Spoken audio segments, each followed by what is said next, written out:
जहाज तैयार था, मुसाफिर भी सवार थे, लेकिन प्लेन में बार बार टेक्निकल इशू आ रही थी। लोग परेशान थे। फिर आवाज आई, अभी एक मुसाफिर सवार नहीं हुआ।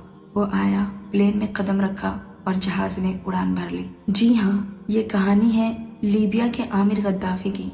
जब वो हज के लिए एयरपोर्ट पर पहुंचे तो उनके सरनेम गद्दाफी की वजह से उन्हें एयरपोर्ट पर रोक लिया गया। पूछताछ इतनी तवील हुई कि मामला हल होने तक जहाज का दरवाजा बंद हो चुका था। जब आमिर गद्दाफी वहां पहुंचे तो सिक्योरिटी रीजन की वजह से पायलट ने उन्हें अंदर दाखिल होने से रोक दिया। उन्होंने हिम्मत नहीं हारी और वहीं एयरपोर्ट पर बैठ गए और ये जिद बांध ली कि मैं हज करने की नीयत से आया हूँ तो इंशाअल्लाह हज करने जरूर जाऊंगा। फिर उसके बाद जो हुआ उस वाक़े ने सबको हैरान कर दिया। जहाज को टेक्निकल इशू की वजह से वापस लौट कर आना पड़ा।